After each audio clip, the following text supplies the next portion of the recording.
General ওয়াকারকে ব্যক্তিগতভাবে অত্যন্ত স্নেহ করি। সে আমার ছাত্র ছিল, আমি তাকে ভালোবাসি। সে একটা ভালো মানুষ এবং দেশপ্রেমিক মানুষ, না হলে আজকে যে ভূমিটাকে সে পালন করেছে এটা করতো না। ওই আদেশটাকে বাতিল করে, আমাকে সেনাবাহিনীর অবাঞ্ছিত ঘোষণাকে বাতিল করে গতকালকে আমাকে একজন জেনারেলকে যে ব্যক্তিগত আমাকে চিঠি পাঠিয়েছে যে স্যার আপনাকে অবাঞ্ছিত ঘোষণা যেটা প্রত্যাহার করলাম, স্যার আপনি আমার সাথে একটু খেয়ে যান, একটু চা খেয়ে যান, কফি খেয়ে যান। স্যার প্রথমে লাঞ্চ কথা বলুন, কফি খেয়ে যাবেন, কালকে প্রেস কনফারেন্সে আমি করতে পারবো না, তাহলে স্যার লাঞ্চ করেন। আমি লাঞ্চ করবো না, আমি প্রেস কনফারেন্সের পরে আমি আসবো ইনশাল্লাহ।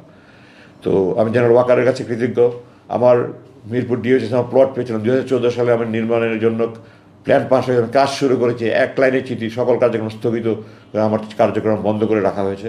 জেনারেল ওয়াকারের কাছে আমি কৃতজ্ঞ, উনি আবার এটা কার্যক্রম শুরু করার অনুমতি দিয়েছে।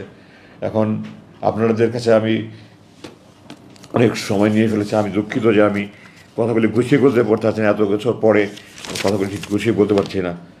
এই বৈষম্য বিরোধী ছাত্র আন্দোলন ও জুলাই 2024 ছাত্র জনতার সবল বিপ্লব সিক্ত নতুন বাংলাদেশ আমাদের জন্য বিপুল সম্ভাবনার নতুন দ্বার খুলে দিয়েছে।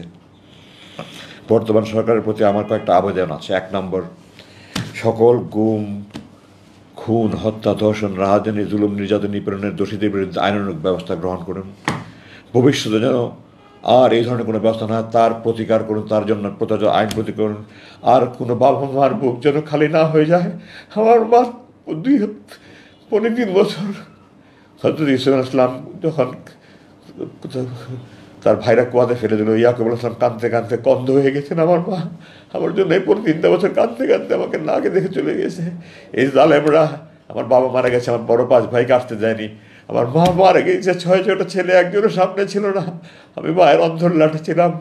আমার জন্য কাঁদতে কাঁদতে হাহাকার করে আমার মা চলে গেছে, আমাকে আসতে দেয়নি। আর যেন কোনো মায়ের বুক খালি না হয়, আর যেন মায়ের কোনো কান্না না হয়, আপনারা দয়া করে ব্যবস্থা করেন। জেনারেল ওয়াকারকে ব্যক্তিগতভাবে অত্যন্ত স্নেহ করি। সে আমার ছাত্র ছিল, আমি তাকে ভালোবাসি। সে একটা ভালো মানুষ এবং দেশপ্রেমিক মানুষ, না হলে আজকে যে ভূমিটাকে সে পালন করেছে এটা করতো না। এবং আমি দৃঢ়ভাবে বিশ্বাস করি যে প্রতিশ্রুতি দিয়েছে সেই প্রতিশ্রুতি পালন করবেন। তো আশাবাদী ইনশাআল্লাহ, আপনারা দোয়া করেন আমার প্রত্যাশা যেন পূরণ হয়। উনি যেন ওনার দায়িত্ব পালন করে আমাকে আমার যে ক্ষতিপূরণ হয়েছে এই ক্ষতিপূরণগুলি উনি করে দিতে পারেন।